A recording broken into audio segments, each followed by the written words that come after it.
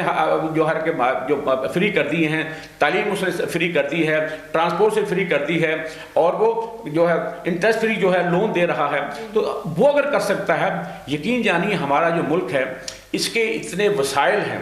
اس کے جو موسم ہیں، گرمی سردی تمام خزاں، اور پہاڑ ہیں، دریا ہیں، سمندر ہے، یہ اتنے وسائل والا ملک ہے. اور یہ ایک جو اسرائیل ہے جو نظریے پہ بنا، اور ایک یہ ملک پاکستان ہے، یہ کلمے کی بنیاد پر. یقین جانیں اگر یہاں ہمارے حکمران اللہ سے ڈرنے والے اور اللہ کے رسول صلی اللہ علیہ وسلم سے محبت کرنے والے آ جائیں تو یقین جانیے 10 سے 15 سال میں اس کی جو ہے وہ کایا پلٹ سکتی ہے اس ملک کی. اور انشاءاللہ وہ دن دور نہیں ہے کہ جس جذبے کے ساتھ جماعت اسلامی جو ہے آگے آ رہی ہے، کراچی کا دیکھ لیجئے، گوادر کا دیکھ لیجئے، اور باقی جو بھی دیکھیے کہیں سیلاب آتا ہے، کہیں زلزلہ آتا ہے، اور وہ جماعت کے جو کارکن سب سے پیش ہوتے ہیں. انشاءاللہ اگر لوگوں نے ہم پر اعتماد کیا تو انشاءاللہ ہم انہیں مایوس نہیں کریں گے، اور ہم جو اس طرح ہمارا جو منشور ہے اس کو ہم اپنی ٹرو سپیڈ پہ جو امپلیمنٹ کریں گے، اور وہ دن دور نہیں ہے جب ہمارا ملک جو ہے دنیا میں ایک اس کا نام ہوگا انشاءاللہ. انشاءاللہ. تو ڈاکٹر صاحب جس طرح ہمارے ملک میں جتنے بھی سیاستدان ہیں ان میں یہ ڈپلومیسی ہے، دوگلا پن نہیں یہ چھوڑتے، ایک دوسرے کی ٹانگ کھینچنے میں رہتے ہیں. تو آپ کو مطلب آپ کا اس حوالے سے کیا کہنا ہے کہ اگر ہم ایک ہو جائیں تو جو جنگ ہم 10 سال میں جیت ہم حاصل کرنا چاہتے ہیں وہ ہم 2 سال میں کر سکتے ہیں اگر ہم ایک ہو جائیں تو؟ ہر پاکستانی جو دردی رکھنے والا ہے اس کی یہی سوچ ہے کہ یہ جس طرح ہم لوگ ایک دوسرے کے دستوں گریبان ہیں، نہیں میں یہ نہیں ہو سکتا کہ سارے ایک ہو جائیں، نہ ایک ہوں، اپنی اپنی پارٹیوں میں رہیں، اپنے اپنے منشور کو جو ہے وہ لوگوں تک لے کے جائیں، تاکہ جو جس کو اچھا پسند آئے تو اس کو لوگ ووٹ دیں، سپورٹ دیں، وہ اقتدار میں آئے اور اسے امپلیمنٹ کر کے دکھائیں. منشور سب کے ہیں، لیکن یہ کئی دفعہ یہ لوگ حکومت میں آئے لیکن اپنے منشور کو امپلیمنٹ نہیں کر سکے. تو ضرورت اس عمل کی ہے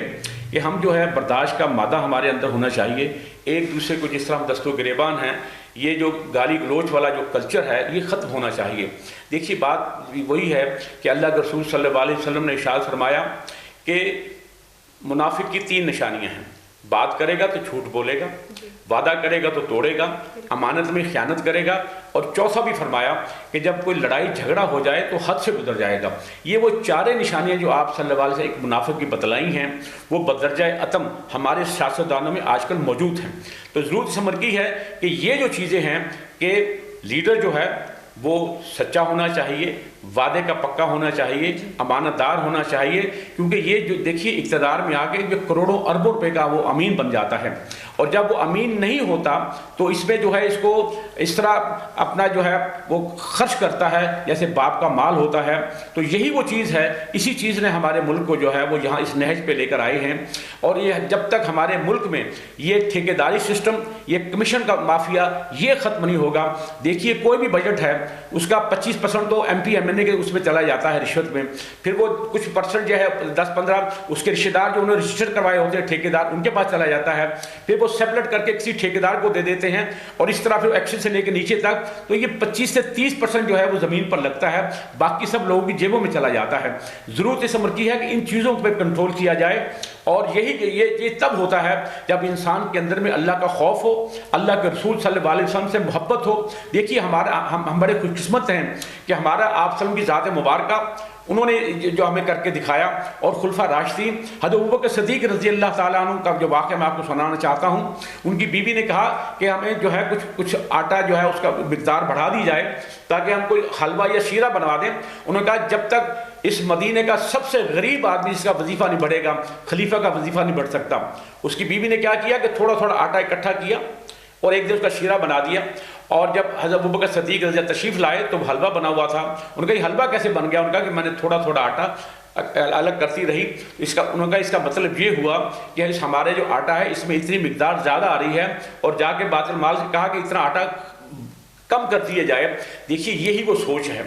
یہ جب سوچ ہم تک نہیں آئے گی، یقین جانیو کہ ہمارا جو وزیر اعظم ہے اس کا وظیفہ اتنا ہو جائے، سب سے غریب آدمی ہے اسے پتہ چل جائے گا کہ گھر کس طرح چلتا ہے. 25-30 ہزار میں جو ہے جس کے 3-4 بچے ہوں وہ ان کو کھلائے گا کہاں سے، پلائے گا کہاں سے، پہنائے گا کہاں سے، تعلیم کیسے دے گا، صحت کیسے دے گا، کوئی فوت ہو جائے گی اس کا کیسے خرچہ پورا کرے گا. یہ وہ تمام چیزیں ہیں. اور ہماری تو خوش قسمتی ہے کہ اللہ کے رسول صلی اللہ علیہ وسلم نے ہمیں تمام چیزیں بتلا دی ہیں، اور ہم نام بھی اللہ کا دیتے ہیں، اللہ کے رسول صلی اللہ علیہ وسلم کا نام لیتے ہیں. لیکن بدقسمتی کی بات ہے کہ جب ہم اقتدار میں آ جاتے ہیں ہم سب چیزیں پس پش ڈال دیتے ہیں، پھر ہم فرعون بن جاتے ہیں، شیطان بن جاتے ہیں، اور یہی وجہ ہے کہ اس کے اثرات عام لوگوں تک نہیں پہنچ پاتے. جی تو ناظرین آپ نے سنا ڈاکٹر صاحب کی گفتگو جو ہے وہ بہت با کمال ہے، اور مجھے پرسنلی خود بہت مزہ آ رہا ہے ان سے بات کر کے. تو ڈاکٹر صاحب جس طرح حضرت عمر فاروق کا دور خلافت تھا، تو کیا اگر ہم اکٹھے ہو جائیں، ہماری قوم اکٹھی ہو جائے، ہم اسلامی جمہوریہ پاکستان کو اصل اسلامی جمہوریہ پاکستان بنانا چاہیں اور اس دور خلافت میں ہم لانا چاہیں، تو اس کے لیے ہمیں کون سے اقدامات ہیں جو کرنے پڑیں؟ اس کا حل ایک ہی ہے. حل اس کا ہر عوام کے، ہر فرد کے ہاتھ میں ہے. دیکھیے ہمارے ہاتھ میں سب سے مضبوط جو طاقت ہے نا وہ ووٹ کی طاقت ہے. ووٹ ایک جہاں امانت ہے وہاں ایک گواہی بھی ہے، ایک شہادت بھی ہے. اس لیے قرآن نے کہا نا کہ تم امانتیں اہل امانت کے حوالے کر دو، اور یہ جو ہے گواہی ہر انسان آپ سے فرمایا کہ نگران بنا کے آیا ہے دنیا میں، اور اس کی ریت ہے، اور قیامت والے دن اس کے بارے میں پوچھا جائے گا. میں ایم ایس ہوں مجاہد ہاسپٹل کا، وہ میری ریت ہے. میں ڈی ایچ او کا ایم ایس تھا، وہ میری ریت تھی. اور یہی وہ چیز تھی، یہی وہ بات تھی جس کی وجہ سے میں جہاں جہاں بھی ایم ایس ہوتا تھا صبح کا آغاز تفسیر قرآن سے کرتا تھا، جمعہ پڑھاتا تھا کہ مجھ سے میرے رب نے پوچھنا ہے. تو اس لیے میں کہتا ہوں ہماری عوام جو ہے، ہمارے سیاستدانوں کو تو اللہ ہدایت دے، وہ ممکن نہیں ہے، لیکن اگر ہماری عوام یہ سمجھ لیں، فیصلہ کر لیں کہ ہم نے ووٹ دینا ہے، ان کو دینا ہے جو اللہ رسول سے محبت کرنے والے ہیں، تو یقین جانیے ایسے لوگ جب آئیں گے تو پھر یہ حضرت عمر فاروق رضی اللہ تعالیٰ کا دور بھی آ سکتا ہے، جو وہ گلیوں میں گھما کرتے تھے کہ کوئی تکلیف میں نہیں ہے. وہ یہ کہا کرتے تھے اگر کہ کوئی کتا بھی پیسہ مر گیا اس کا بھی رب کو مجھے حساب دینا پڑے گا. اور یہی وہ چیز ہے، جب تک یہ چیز نہیں آئے گی، بات یہ ہے کہ ہمارے جتنے سیاستدان ہیں یہ سونے کا چمچ لے کر پیدا ہوتے ہیں. نہ انہوں نے غربت دیکھی ہوتی ہے، نہ انہوں نے جو ہے اپنا کوئی اور مسائل جو دنیا کے ہیں وہ دیکھے ہوتے ہیں، اور یہ نام غربت کا لیتے ہیں. دیکھیے یہ ماہ رمضان جا رہا ہے، اس میں اللہ تبارک تعالیٰ یہ حکم دیتا ہے کہ تم یہ روزے پچھلی امتوں میں بھی اس امت میں فرض کیے گئے ہیں تاکہ تم تقوی اختیار کرو. اس لیے تقوی کہ یہ جو ہے تاکہ ہمیں پتہ چلے کہ بھوک کیا ہوتی ہے، پیاس کیا ہوتی ہے، اور جو غریب غربا ان کی ضرورتیں کیا ہوتی ہیں، تاکہ یہ تربیت انسان کی ہو جائے اور اس کا جو اثرات ہیں اگلے 11 مہینے انسان پر رہے. اور یہی وہ چیز ہے. اس کے ساتھ ساتھ جو ہے نوافل کا بھی آپ صلی اللہ علیہ وسلم نے فرمایا کہ نوافل روزوں کا بھی اہتمام کیا کرو تاکہ تم میں تقوی کا جو لیول ہے وہ قائم و دائم رہے. اور آپ صلی اللہ علیہ وسلم پیر و جمعہ کا روزہ رکھا کرتے تھے. ایام 20 جو ہے چاند کے 13, 14, 15 اور ایام تشریق 11, 12, 13 اور عاشوراء کا روزہ اور یوم عرفہ کا روزہ، اس کے ساتھ ساتھ باقی بھی روزہ رکھا کرتے تھے. اور یہی وہ چیز بتلاتی ہے کہ غربت کیا ہے، بھوک کیا ہے، افلاس کیا ہے. اور یہ جب چیزیں انسان کے اندر جب اس نے خود فیس کیا ہوتا ہے تو اس کے اندر وہ عوام کی خدمت کا جذبہ پیدا ہوتا ہے. اور یہی وہ جذبہ ہے جو ہم جماعت اسلامی جو ہے لوگوں میں پیدا کرنا چاہتی ہے، اپنے ورکروں میں، اپنے لیڈروں میں ساری، کہ وہ ڈاؤن ٹو ارتھ ہو کر دیکھیں کہ ہمارے لوگوں کی پرابلمز کیا ہیں. یقین جانیے ہمیں جو ہے بہت بڑی باتیں نہیں کرنی چاہیے. سب سے پہلے ہمیں غربت کے خاتمے کے لیے سوچنا چاہیے، اور یہ تعلیم 100% کرنی چاہیے، اور ہیلتھ کا انتظام جو کرنا چاہیے. دیکھیے گورنمنٹ کا کام ہوتا ہے ہیلتھ، ایجوکیشن اور چھت کا ارینجمنٹ کرنا، اور یہ تمام چیزیں تب ہوں گی جب ہم تو اپنا پیٹ آگے رکھتے ہیں. اور تبھی یہ ہے کہ ہمارے سیاستدان امیر سے امیر ہوتے چلے جاتے ہیں، ان کے بچے امریکہ اور یورپ میں پڑھ رہے ہوتے ہیں، اور ہمارے یہاں غریب کو ایک ٹاٹ بھی نصیب نہیں ہوتا. اب میں اپنے حلقے میں جاتا ہوں، یقین جانیے کہ کئی جگہ فٹ 1.5 فٹ پانی کھڑا ہے، بارشیں ہو کے 3 دن ہو چکے ہیں، اور وہاں گزرنا محال ہے. نہ کوئی اسکول ہے، نہ کوئی جو ڈسپینسری ہے. تو لہذا لوگ بڑے بڑے اسپتالوں میں جاتے ہیں تو وہاں دوائیاں نہیں ہیں، اور جب ان کا جو لوگوں کا رویہ ہے وہ ایسے ہے، وہ کاٹ دوڑتے ہیں. تو بات اصل یہ ہے کہ جب تک ہمیں جو ہے ہمارے دلوں میں اللہ کی محبت نہیں ہوگی، اور آپ سے فرمایا کہ جو وہ شخص جو ہے جو کسی کی آسانی پیدا کرتا ہے، اللہ اس کے لیے دنیا میں بھی آسانی پیدا کرے گا اور آخرت میں بھی. اور جو جو کسی مخلوق کی مدد میں لگ جاتا ہے میرا رب اس کی مدد میں لگ جاتا ہے. جب تک یہ جذبہ ہمارے اندر معجزہ نہیں ہوگا, قرآن کی دولت ہمارے اندر نہیں ہوگی, اور اللہ کے رسول صلی اللہ علیہ وسلم کی جو ایک زبان مبارک سے جو ایک ایک لفظ نکلا ہے وہ حق و سچ ہے اور ہمارے لیے حجت ہے, اس پر اور ہمارے آپ صلی اللہ علیہ وسلم کے صحابہ صحابیات جو روشنی کے مینار ہیں ان کی زندگی کا مطالعہ ہم نہیں کریں گے تب تک ہمارے دل و دماغ پر جو زنگ چڑھا وہ نہیں اترے گا. یہ جب اتر جائے گا تو یقین جانیے پھر ہمیں صراط مستقیم اللہ چلائے گا, اور پھر ہمارے ملک کا جو ہے مقدر وہ انشاءاللہ تبدیل ہو جائے گا انشاءاللہ. تو جی ہمارے ڈاکٹر صاحب نے جیسے بتایا کہ پاکستان میں ہمارے ملک میں جو اس ٹائم سب سے بیسک نیڈ ہے وہ ہے ہیلتھ, ایجوکیشن اور شیلٹر کی. یہ سب چیزیں جو ہیں وہ ہمیں اگر پرووائڈ کی جاتی ہیں, اور دوسری بات یہ کہ ہماری قوم کا ہر فرد جو ہے وہ اپنے دل میں اللہ کا ڈر اور اللہ کی محبت, سچ اور تقوی کا جو ایک حسن ہے وہ اپنے اندر پیدا کر لے, اور نبی پاک صلی اللہ علیہ وآلہ وسلم کے اور باقی صحابہ کرام کے نقش قدم پر چلنے کی اگر ہم کوشش کریں تو ہم ضرور پاکستان کو ایک اسلامی جمہوریہ پاکستان کا نام دے سکتے ہیں. ڈاکٹر صاحب آپ کی آمد کا بہت شکریہ, بہت اچھا لگا آپ سے بات کر کے. میری اور میری ٹیم کی جانب سے ایک دفعہ پھر رمضان المبارک, آپ کو بہت بہت مبارک ہو. بہت بہت آپ کو مبارک بھی ہو, اور میں یہ جو آپ کا سٹی ایف ایس ٹی ہے اس کو دوبارہ مبارکباد کہتا ہوں. میری دعا ہے کہ یہ پاکستان کے بڑے بڑے جو میڈیا ہیں ان کا یہ مقابلہ کرے, بلکہ ان کے سر فہرست ہو. جزاک اللہ. انشاءاللہ. جی تو ناظرین, مجھے اور ڈاکٹر صاحب کو دیجیے اجازت. آپ سے ملیں گے ایک نئے پروگرام میں نئے موضوع کے ساتھ. تب تک کے لیے اللہ حافظ.